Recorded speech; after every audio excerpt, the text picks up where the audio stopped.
News on the Ozarks CW starts now. In an approximately 12.5 foot deep common grave. A break in the case of 4 missing men in Pennsylvania. What a person of interest did that led police to a Philadelphia farm. Happening now, a manhunt in McDonald County for these 2 inmates, how they escaped, and the vehicle the men could be driving. And a heat advisory in effect for a large part of the Ozarks. Here's Brandon with a look at afternoon high temps as that sun comes up. You know, it was real pretty when we had the sun coming up through some high cloud cover. Now it just looks like the blazing ball of fire that it is, and is going to warm us up. In the 70s again this morning. The hot spot Joplin has been all week. 79 there, 77 at Branson, Camdenton 75, West Plains up to 76 now, and Springfield at 74. It's going to warm up today, and the hour by hour I think is just about spot on here. 86 by 11 o'clock, 89 by 1. We'll end up around 92, say between 4 and 6 p.m. It's going to stay pretty warm all the way through 7 o'clock, 90, and even then, the heat index could be up there near 100 degrees. It'll go over that for many of you this afternoon. Springfield's on the heat advisory now, but there are thunderstorms in the forecast, and with that comes some cooler air. I'll have the timing and the front in just a few minutes. Thanks, Brandon. New this morning, 2 men on the run after escaping from the McDonald County Jail. The sheriff says the prisoners escaped through the air duct system. Authorities say John Weeks and Christopher Walker there broke out sometime before dinner check last night. They found a way to move through the ductwork into a new construction area. Weeks and Walker could be in a van with Oklahoma license plate 073 DLV. If you see them, call 911. Police say they found human remains near Philadelphia, the discovery after days of searching for 4 missing men. The DA announced early this morning this is a homicide investigation, and authorities are starting to positively ID the victims. After days of searching for 4 missing men in Pennsylvania, a gruesome discovery. We have found human remains in an approximately 12.5 foot deep common grave.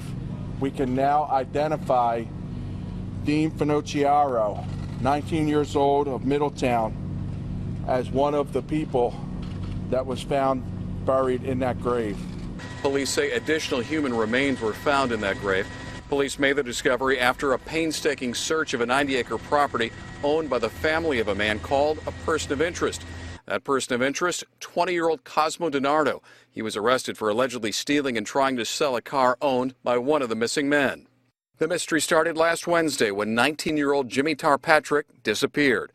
3 other men, 22-year-old Mark Sturgis, 21-year-old Tom Mayo, and 18-year-old Dean Finocchiaro were last seen on Friday. Police believe the men all knew one another. Now, the families of the 4 victims grieving as they wait for answers.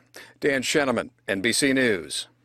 President Trump is now in Paris to meet with the French president. He's scheduled to do a news conference later today. It's the first time he's faced questions since his son admitted to meeting with a Russian lawyer.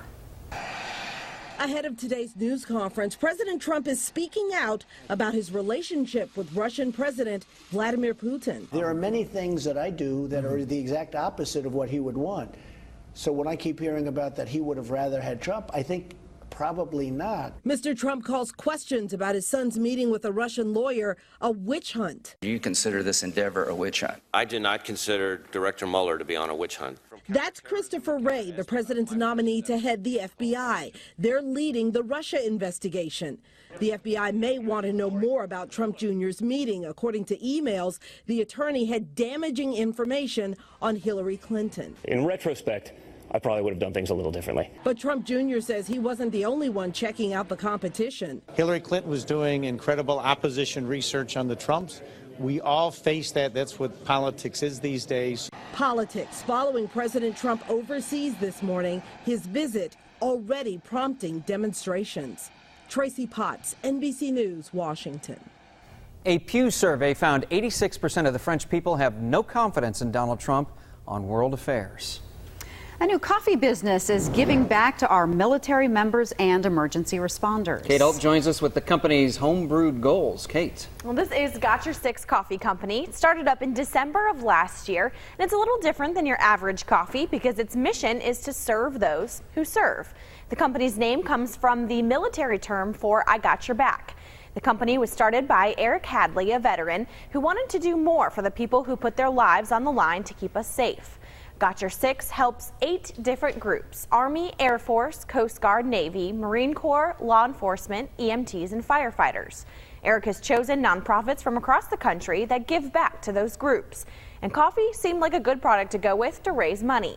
Eventually, the goal is to raise enough to start a nonprofit of his own to target issues like homelessness and suicide among veterans. I just want to use coffee, the necessity of coffee, as a catalyst to make a positive change in my community and my country. So if I can target those groups and show appreciation and let them know that, hey, you know, even though there's a lot of negativity out there, there's also a lot of positivity, and there's a large community that's standing behind them to support them. Got Your Six has 7 different kinds of coffee. They've got them all listed online, and we've got a couple of them here. We cracked open the Zero Dark 30, which is this one here this morning. Right now, they don't have a storefront, so you can just get these online, but opening a shop is a goal for the near future. We'll put a link to this website over on our website and our Facebook page, so you can go on there and check it out. Maria. Thank you, Kate. Some local college students got up close and personal with the catch of a lifetime, a hammerhead shark. Watch this. The team went to Panama City for deep sea fishing off Florida's coast. They didn't catch anything on their first day, so they went back out hoping to bring back something big to Missouri. Actually hooked into a shark as soon as we got there. And it would have been our shark if we weren't running late, but because we were, the guy from Denmark hooked into it and we decided to start filming. We eventually asked him if we could use that footage for our Modern Day Outdoors as just a guest.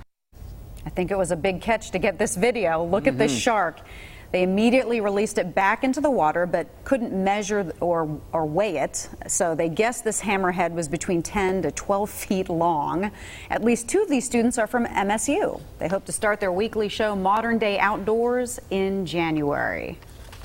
Massive oil deals in the works for Iran. Just ahead, the nations Iran is pursuing for contracts, and the deal's worth hundreds of billions of dollars. Time now 7:07. Brandon's in next with a look at when a cold front will arrive. Does that not sound good?